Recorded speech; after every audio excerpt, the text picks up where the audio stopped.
तो नमस्कार दोस्तों, मैं हूं आदित्य आनंद। स्वागत करता हूं आप सभी का डिजाइनिंग मंत्र में। और आज के इस वीडियो में हम बात करने वाले हैं, अगर आप किसी कंपनी में डाटा साइंटिस्ट जॉब रोल के लिए अप्लाई करना चाहोगे तो उस कंपनी की क्या क्या रिक्वायरमेंट होगी जो आपके अंदर होनी चाहिए, ताकि आप उस कंपनी के रिक्वायरमेंट को फुलफिल करके उस कंपनी में जॉब को पा सको।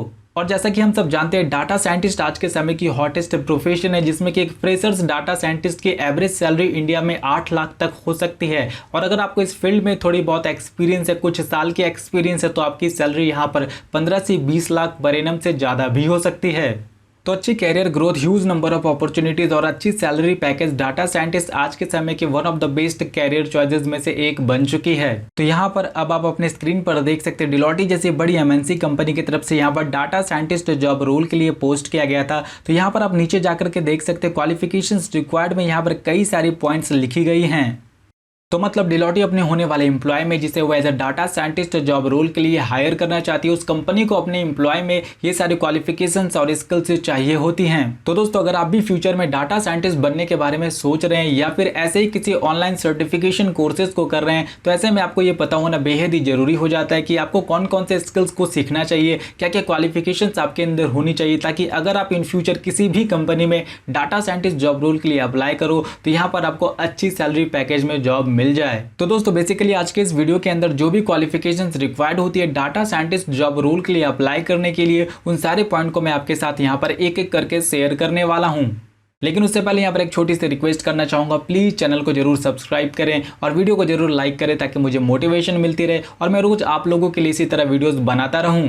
तो दोस्तों, मैंने यहाँ पर सारे पॉइंट को लिख रखा है, जो भी ऑफिशियल साइट में यहाँ पर मेंशन किया गया था वही सारे सेम पॉइंट को मैंने यहाँ पर लिख रखा है, ताकि मैं आपको सारे पॉइंट को बेहतर तरीके से समझा पाऊँ और आप बेहतर तरीके से यहाँ पर समझ पाओ। तो अब बात करते हैं पहले पॉइंट की। तो इन्होंने यहाँ पर साफ साफ लिख रखा है, experience in predictive and descriptive analytics.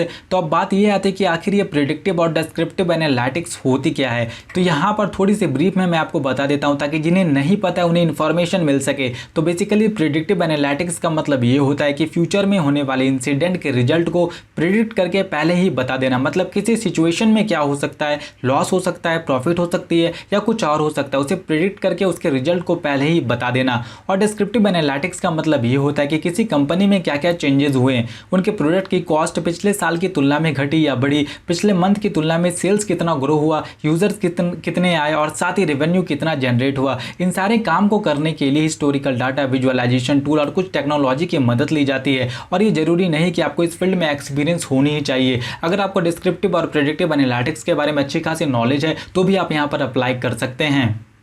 दूसरी पॉइंट है education, bachelor and master in a quantitative field. मतलब डाटा साइंटिस्ट बनने के लिए या तो आपके पास बैचलर डिग्री या तो आपके पास मास्टर डिग्री होनी चाहिए क्वांटिटेटिव फील्ड में। तो क्वांटिटेटिव फील्ड का मतलब यहाँ पर यही होता है कि डाटा साइंटिस्ट फील्ड से रिलेटेड किसी भी कोर्स को आपको यहाँ पर कर लेना है, चाहे वो बैचलर हो या फिर मास्टर कोर्स हो। दूसरी यहाँ पर एक और पॉइंट उसी के साथ है, analytical certificate program from a premier institute will be preferred. मतलब यहाँ पर इसका यही कि अगर आपके पास किसी भी प्रीमियर इंस्टीट्यूट का एनालिटिकल सर्टिफिकेट है तो आपको यहाँ पर थोड़ी सी प्रेफरेंस दी जाएगी।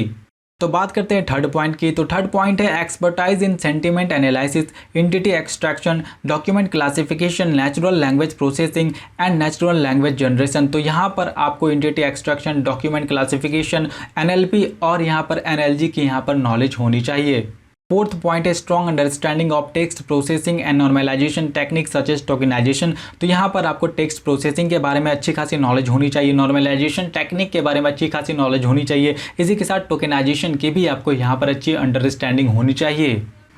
तो सिक्स्थ पॉइंट है strong SQL quarrying skills and data processing using spark. मतलब आपको यहाँ पर स्ट्रक्चर क्वेरी लैंग्वेज की स्ट्रॉन्ग नॉलेज होनी चाहिए, साथ ही साथ आपको क्वेरी लिखनी आनी चाहिए। उसी के साथ आपको यहाँ पर data processing using spark, data को कैसे प्रोसेस किया जाता है स्पार्क की मदद से, ये भी आनी चाहिए। तो यहाँ पर अब एक नया वर्ड आया स्पार्क, अब इसे हम लोग यहाँ पर थोड़ा समझ लेते हैं। तो स्पार्क क्या है, यहाँ पर आप देख सकते हैं, spark is an open source distributed processing system used for big data workload. मतलब स्पार्क एक open source distributed processing system है जिसे यूज किया जाता है बिग डाटा वर्कलोड के लिए। तो हम सब जानते हैं डाटा साइंटिस्ट का काम ही यही होता है कि ह्यूज नंबर ऑफ डाटा को रिफाइन करके उससे यूजफुल इंफॉर्मेशन को निकालना। तो उसके लिए यहाँ पर स्पार्क टूल का मदद लिया जाता है। तो बात करते हैं 7 पॉइंट की। तो 7 पॉइंट है hands on experience in data mining with spark. तो आपको यहाँ पर डाटा माइनिंग भी आनी चाहिए, स्पार्क की मदद से डाटा माइनिंग कैसे होती है इसके बारे में भी आपको यहाँ पर अच्छी खासी नॉलेज होनी चाहिए। एट्थ पॉइंट है expertise in any commercial data visualization tool such a Tableau, Qlik, Spotfire. तो जैसा कि हम सब जानते हैं डाटा साइंटिस्ट के फील्ड में डाटा विजुअलाइजेशन टूल का बहुत ही ज़्यादा यूज़ किया जाता है और यहाँ पर कुछ एग्जांपल भी दिया गया है डाटा विजुअलाइजेशन टूल का, जैसे कि टेबल्यू है, क्यूलिंक है, स्पॉटफायर है। लेकिन अब बात आती है कि डाटा विजुअलाइजेशन टूल आखिर होता क्या है। तो यहाँ पर आप देख सकते हैं data visualization tool are software applications that render information in the visual format such as a graph, chart और heat map for data analysis purpose. मतलब डाटा विजुअलाइजेशन एक ऐसा सॉफ्टवेयर एप्लीकेशन है जिसे यूज़ किया जाता है जो भी यहाँ पर इंफॉर्मेशन होता है उसे विजुअल फॉर्मेट में लाने के लिए, जैसे कि ग्राफ हो गया, चार्ट हो गया, हीट मैप हो गया, ताकि डाटा एनालिसिस के पर्पस को यहाँ पर पूरा किया जा सके। And the last one is good understanding of Hadoop ecosystem. तो यहाँ पर आपको गुड अंडरस्टैंडिंग, अच्छी अंडरस्टैंडिंग होनी चाहिए हेडोप इकोसिस्टम के बारे में। तो बात ये आती है कि आखिर हेडोप इकोसिस्टम आखिर है क्या। तो यहाँ पर Hadoop ecosystem is a platform और suite which provide various services to solve big data problem. तो हेडोप इकोसिस्टम एक ऐसा प्लेटफॉर्म है जो प्रोवाइड करती है कई सारी सर्विसेज ताकि हम लोग बिग डाटा प्रॉब्लम को यहाँ पर सॉल्व कर सकें।